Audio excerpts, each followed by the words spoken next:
Guys, old is gold, and we are in Munich at Max Joseph Platz, where we can see the Munich Opera, one of the most important places here in Germany itself, one of the most beautiful, architecturally beautiful building over here. Why I'm here is to show that past teaches a lot of things. Likewise, Mercedes have taken all the learning from the past and have introduced the all-new electric, which is the future. They have incorporated all the learnings to make the best luxury cars into this car. And here is the first ever fully electric AMG, the first ever electric AMG, and it has been incorporated with all the luxury of S-Class, which forms the Mercedes-Benz EQS, and the AMG version is 53.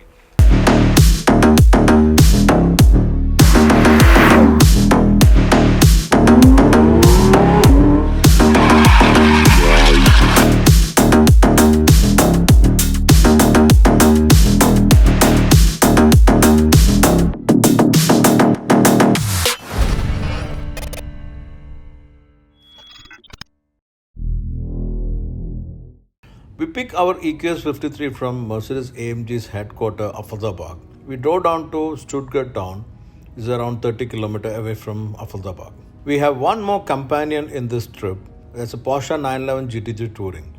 We picked that one from Porsche headquarters and left to Munich, which is around 230 kilometers from Stuttgart. In Munich, we spent our evening for some photo shoots. After that, we left to Austria to Salzburg district, aiming Großglockner. We're not going up to the mountain tip on the first day because the Großglockner Hill Road will be closed by 9 pm. So we decided to stay back at Fuschheim Großglockner, which is a small township before you climb Großglockner mountain road. And when I talk about Großglockner, it is arguably one of the best drivers mountain roads in the world. We're going to explore these beasts on German Express Highway, which is Autobahn, country roads, and the beautiful Großglockner Hill roads.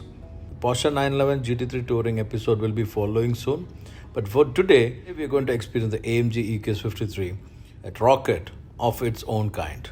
So join with us in this trip and enjoy an electrifying episode of the futuristic car. Okay, we have now covered around 450 odd kilometer from Affalzabad. We were in Stuttgart city as well as in Munich city. So totally we covered around 450 something. But right now when we stopped here, it was around 16% charge remaining and 75 kilometer range was exactly 74, which means we are getting a range of 525 kilometers in this new EQS 53 AMG. What I'm saying, the performance was very good. We were on Autobahn, we were actually ripping it off, we touched the maximum, and we were also in the city. So it was like we understood that the recuperation and regeneration was amazing. That two-level stage was amazingly working, and the difficulty what we found was like we stopped two other places before to charge. One was in Munich, the underparking. The system was in a slow charging system, so it would take a lot of time, but we had around 170 kilometer range then. So we left there and we stopped here. The next to this place, there's another Shell petrol pump, and there was another charger over there. Well, it was very difficult for us to get connected because they were asking to download an app, and the app is not applicable for our phone because it's an Indian phone, Indian connection. We tried our best, and we were even asked to remove our app store and all, but nothing happened. So we found out another charging station is here, which is a fast charging, pulse charging is here, which is 340 kilowatt charging. So once we came here with the payment and all, we done it. So it is charging very fast. It said that in 15 minutes they will fill around 80% of charge. What I'm saying is like the practical difficulty of this charging is still a big hassle because we didn't had any range anxiety initially, but after we left Munich we were finding some charging station and we had to reach, otherwise we won't reach our destination. We had the other car along with us, the Porsche GT3 Touring. And it was like I stopped here. It was just above half a tank, so I filled it full. 5 minutes I've done it and made the payment and got out, and this car was still finding out a charging port. So this is a practical difficulty which we are facing right now, and I think it will take time, especially in a country like India, to overcome this hurdle. Until then, we'll have to wait and see how the electrification is going on. It's pretty cold, that's why I'm putting my hands in the pocket. Anyway, we have stopped here for a break also, like we are going to have a burger from this Burger King and we'll head to our destination. And let's see how fast it gets charged. So this pulse charging is actually 150 kilowatt, and the other one which we saw was around 340. But we are getting 140 now, so it's very good and it's very fastly charging. So from 16 now, when I checked it, it was around 33 in few minutes. So it's very fast.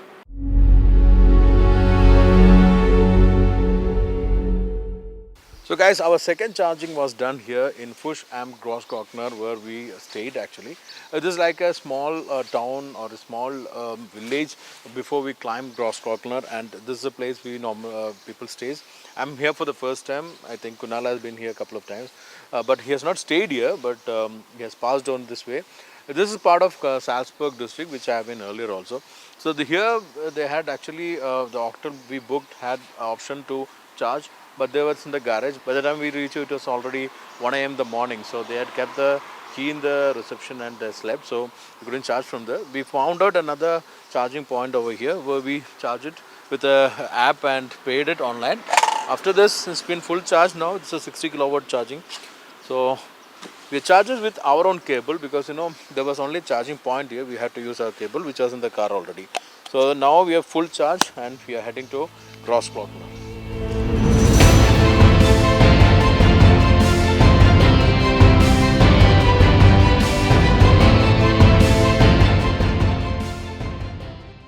Mercedes developed their first full electric platform called Mercedes Electric Architecture, which is MEA. And the first car to be rolled on that platform is this one, the EQS. When we hear the name Mercedes, first one or two model will come to your mind for sure. One would definitely be the S-Class, and S-Class is the identity of Mercedes, which is the most desired car or most luxurious cars. And that's how Mercedes make their car. So first car to roll out for them on a fully electric base was an S-Class, and they rolled out this. But when they rolled out this model, most of the medias and some other individuals were comparing with some of the existing model. But Mercedes actually has placed this in a separate model, and there was no direct competition for this except the Lucid, which is not available around the world. But since they were comparing it with the performance of various other models, they brought in the AMG variant, and this is the first fully electric series production AMG ever. And we have the EQS 53. It's not 63, it's a 53. And if they come up with the EQS 63, I was wondering how they're going to place it, because this itself is 700 plus HP and 1000 plus Nm torque bomb. So we'll have a detailed review of this all new Mercedes AMG EQS 53.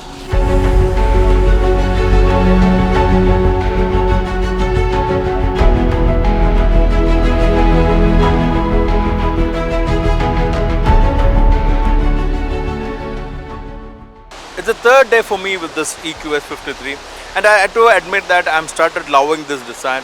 This design is a very unique design. It's shaped in a single bore design. You have double bore, single bore. It's a single bore design, which make it the most aerodynamic production car, which is the drag coefficient of less than 0.19. So it has got a very unique shape, which makes it a love it or hate it kind of a design. Those who don't like it, I don't think you will never like the car. Those who like it, I think it will grow on you and started loving it. So that's what's happening with me, especially on this AMG model. Other models I've seen from the customer center and other showrooms also, and once in Dubai also. So that time I felt front is bit plain, but there are some graphics. But this has got some character of AMG. With the vertical slack, it looked more aggressive, sportier, especially for the shape that is required. And the digital light of this one is amazing.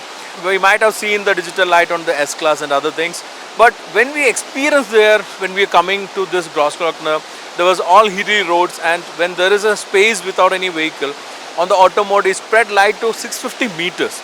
And it was amazing that we could see the whole surrounding littered, and we can even see some small animals, deers, inside the forest with this light. So that kind of lighting is got, but once it detects any animal or human being or any other vehicle, it cut off the light in that area. Moreover, there is some digital graphics which welcomes you when you get in the car, which is like the AMG graphics. So for this one is the AMG graphic. Again, from outside and inside look amazing. And AMG elements are seen on the bumper with the AMG like designed air vent, but there's no air vent here, but there is an air vent to cool the system. Talking about the system, it's filled with all the electronic systems on the car because it's basically a huge gadget on move, which I'll explain you later. But you can see a bonnet over here, but it can't be opened. Confused, right? So this bonnet is actually meant for the active bonnet system, which pop up when we hit a pedestrian or animal. To save them, it pops up and roll out the object which it hits. Otherwise, it roll over the car and make more danger. So that is why they kept this system. In a lot of reviews, we've seen that being criticized of not having bonnet. Of course, there's no bonnet or trunk, but this is meant to pop up and save the pedestrian on a collision. So safety is considered very well. And there's a running DRL, which again is an identity of EQS. What I'm saying is, over these 3 days with this blue color, I started loving the car. On the side profile, you can see it's a huge car. It's a very long car. It's around 5.1 meter length, which is almost length of an S-Class. But it actually looked like a CLS for me because, CLS doesn't mean I'm undergrading the car. Because, CLS is the coupe form of the S-Class. And it's actually a coupe form in the sense like you don't have a frame on the door. It's a frameless door. The design is a coupe design. And the single bore design you can be seen from the side profile very well. It's a one-line design. You can draw this profile in one line itself. And even the greenhouse is matched very well. So it looked like a huge greenhouse. And there is no line like any other Mercedes. It's a very free flow design. But there is enough carving on both the wheel arches on the front and the rear. Rear really have a hip formation. Both the tail light and the headlight carves towards the side. All look great. And in fact, it's a big car. Considering the segment, no other luxury car is there actually except the Lucid in my opinion. Rest all are performance car. If you take the Taycan or the e-tron GT, everything is a sports performance coupes, four-door coupes. Even the Tesla S is considered as a luxury car, but again it's a performance coupe. So this is a proper luxury car in that way. And in my opinion, the most attractive thing on the side profile is this huge 21-inch alloy wheel from the AMGs. It looked very attractive, 5-spoke, and the thin fins on the surroundings look really attractive. It's a carbon fiber mixed design. And there is ceramic brake on this car, which means it's a dynamic packed car. There are two packages coming on E53, dynamic package and the normal one. The main attraction is the ceramic brake. And there are other enhancements on the performance, which I'll explain to you later. The front is having 255 for 50 tires and rear is having 275/40. So it's a broader wheel tire on the rear. And if you're not enough with this 21-inch, there is 22-inch also available. But India 21-inch itself is a big complication now. We can see a lot of complaints coming up with the 21-inch, not only in Merc, any other cars also. It's a very hard compound tire and the roads are not great. So India, I think we'll have to compromise for a lesser tire. But anyway, this look very attractive on the side profile. So when we talk about EQS and S-Class of electric car, I never gonna call it an S-Class with the shape of the car because the entire shape and proportion is not in a 3-box design. It's a 1-bore design and you don't have that long boot which we normally see on a proper luxury sedan. What we have here is basically a notch pack which pops up the entire glass up and we have a 610 liter of boot space. And that is very convenient, in fact, especially for us when we are carrying 2 big luggage and other camera bags on this long trip. It was so convenient for us to have such a big boot. But on the flip side is that this rear really matched for this kind of a design. Because it's a very flowy design, everything ends up very well. Especially for this AMG, there's a rear spoiler which is again a pop-up like a ducktail and brings some downforce for the car. And the tail light design again continue from the front, which is a running tail light and an attractive graphic on both the sides. AMG logo and EQS logo is seen, but normally on S-Class the number plates are placed on the boot doors. But here is on the bumper, which is like a coupe design. That's what I'm saying, a lot of coupe elements can be seen on this car, which is not a sedan element, but it's an attractive element.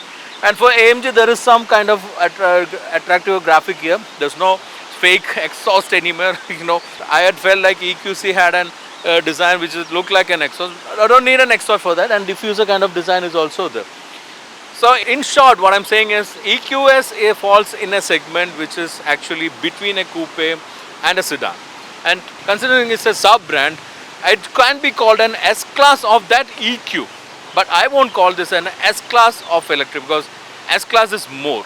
It's got that royal elegant feel which is missing in this car, but this is more sportier but futuristic.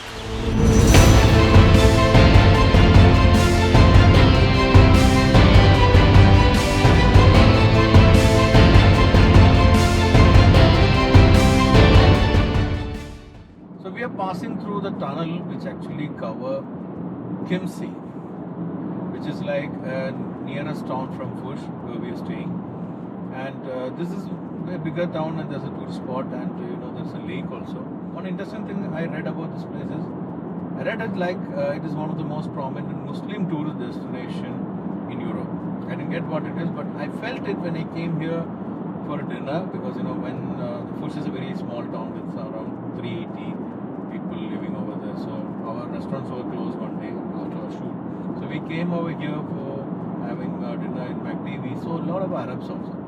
So I think during the summer, a lot of Arabs, and Arab doesn't mean only the Dubai or South Arabs. I felt like more of the Asian, Persian countries all were here, and a lot of them were having dined. So, and it is also said some historical important about in Islam with this place. I don't know about that. I have not read properly, so I'm not quoting it here. But what I felt is we are covering an entire mountain through this tunnel, which is around 8 to 10 kilometers. This trip is like an experience, living experience with an electric car. So we talk a lot about electric nowadays, and India is very tender in that stage, but market like Europe, US and China is said to be the most prominent electric market now, and they're ready for the electric era. So we are going through an experience of using an electric car in a country like Germany and Austria, which is said to be a developed country. How far and how practical is electric is what also I'm looking in this drive experience.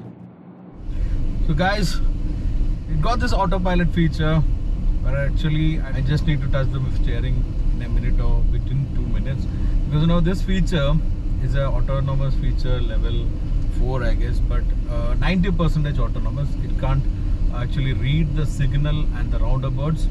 Whenever you need more torque on the steering, like a very sharp turn, you just need to take charge of the steering, which anyway the car will notify you with the signal, like a steering with the red hand.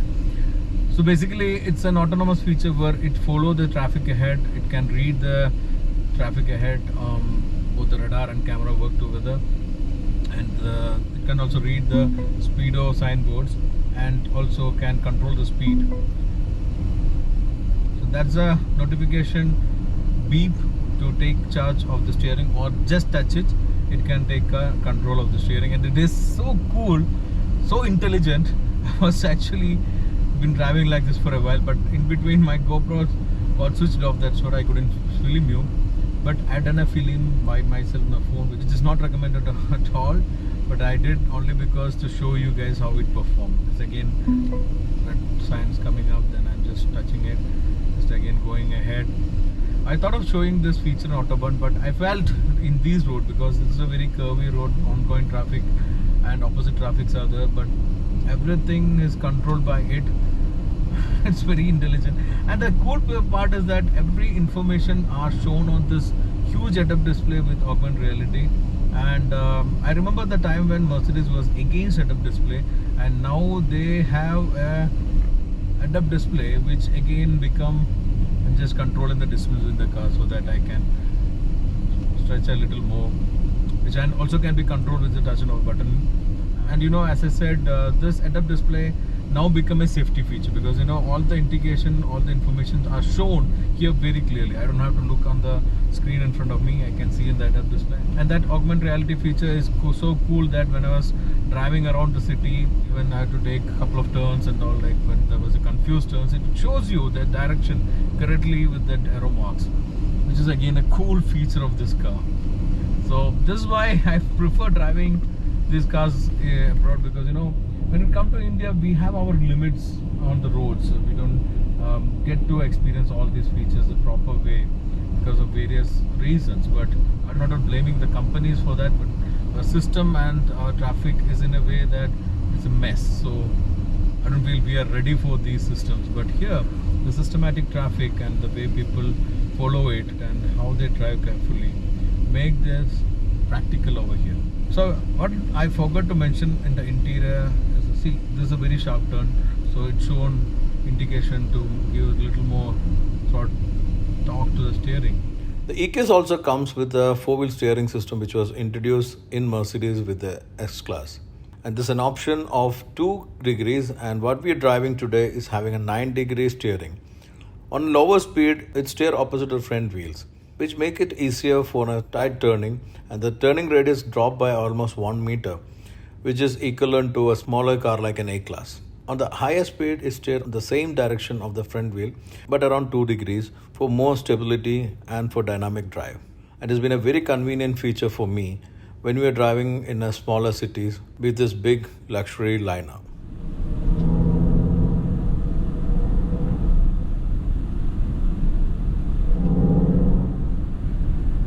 So this EQS produced this kind of sound, which is basically an electric version of AMG growl.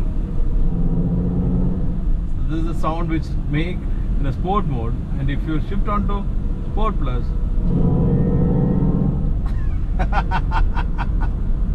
it's something like an AMG growled in a science fiction movie, or maybe in a Star Wars world. I don't know. We need time to get used to. Anyway, one more sound can be selected here, which is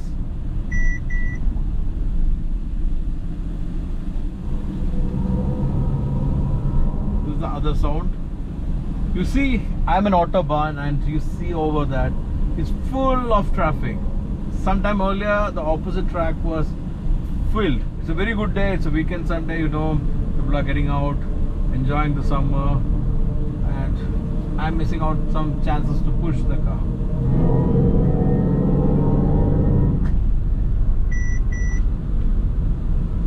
That's the other sound. You tell me which one you liked. The first one or this one. I'll show you once again.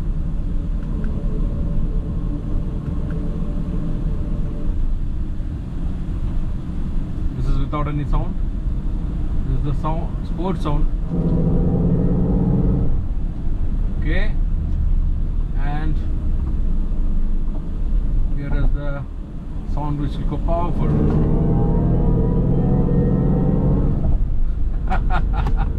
I'm feeling like I'm in a plane.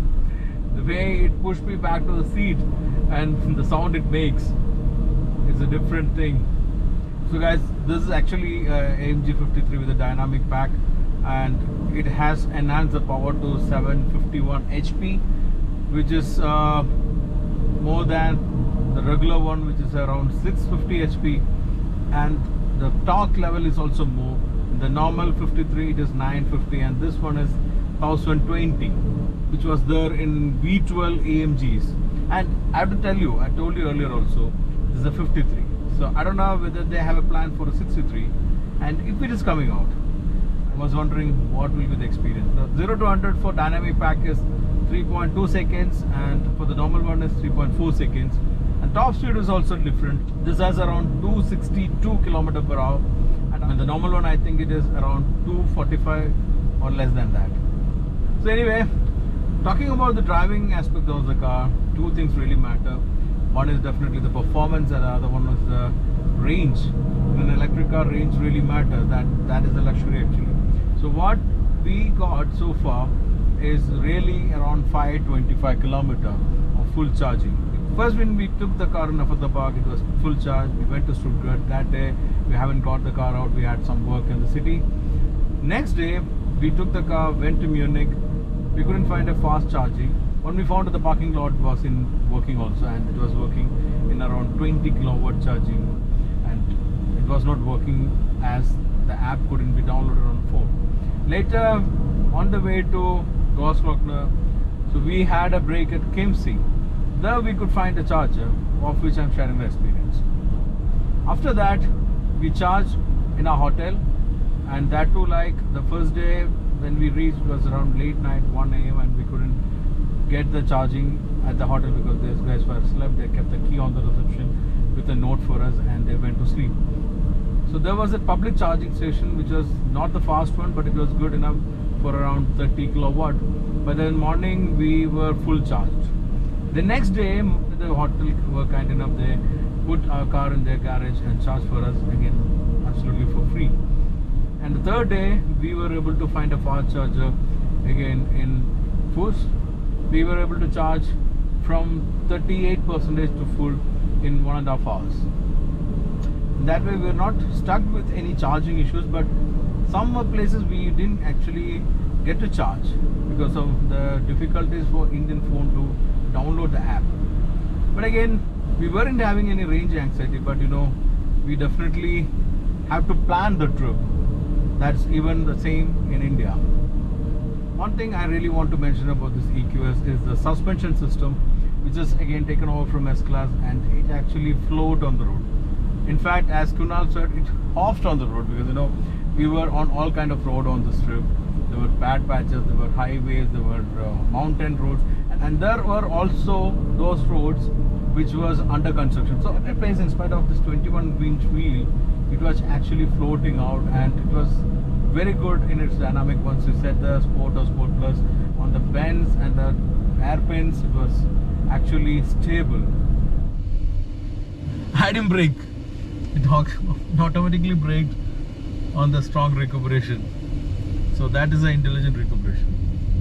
The other way, like, we have to brake even though we are on strong recuperation if you're close to another car. But if it's an intelligent recuperation, itself brake because it monitors the road ahead. So on the strong recuperation, even on some curves, when we see a car in the front, we try to brake, then brake pedal seems hard. So that means the recuperation is also done via brakes. So, but in this case, in intelligent braking, man, this is braking itself.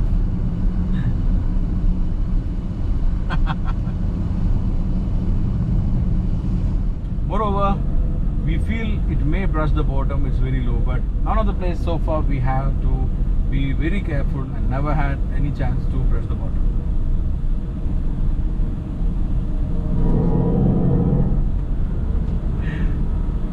So this is it, amazing. So now I'm again going back to the auto mode where car will do whatever it wants. So I just need to be careful about the steering to touch it at times.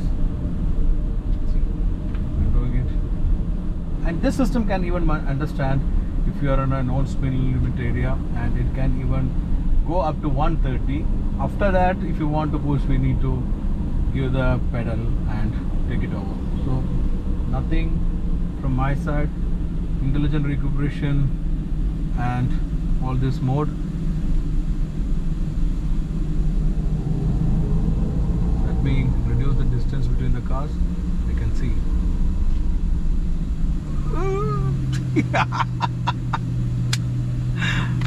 Okay guys, now I need to end up this episode. So we've done almost around 1000 kilometers. I'm sure that by the time we reach Stuttgart, we will cover 1100 kilometers in this trip. So it was an amazing experience, especially with the full electric version of a first series production Mercedes-AMG, and even the first proper Mercedes-AMG. And this is the first time I'm driving. I might be bringing out an episode of the normal EQS very soon, because Mercedes-Benz India is taking us to Germany again in July. I don't know when I'll be scheduling these episodes. Maybe the other one may come out first, but this I'm doing it before the normal version. So I'm experiencing the AMG first. I have to say I am fully excited about this car. Totally excited. I wasn't expecting this much, but I have to tell, it's awesome. But I'm not ending the episode here. I'm taking you back to Großglockner to tell you something very serious before ending this episode. So we had an experience with this electrifying car for the last 3 days, and we are looking forward for a future which is again electric. You know why electric is getting more popularized? It is always said to be a green mobility solution. But I have a question for you and something to think. In a country like India, we still produce major of our electricity by thermal power. That's by burning coal. We are not adapted to so much of green energy like the solar, wind or hydel. And if you are actually making a green revolution by bringing an electric car one side and burning out coal and making more pollution on the other side, will that balance? You have to think about it. If you want a real green source of energy, we have to stick on to what really nature has given. This I'm talking from my experience of seeing the drop of ice level in Grossglockner mountain top, which is really scary. Because in a 50-year span, it has dropped so much than what happened in 300 years. And if you're going to continue the same, we are actually not doing any green revolution. It is better we stick back to the real ice mobility. Hope you got what I meant. Think about it and react. Thank you for watching and keep supporting us.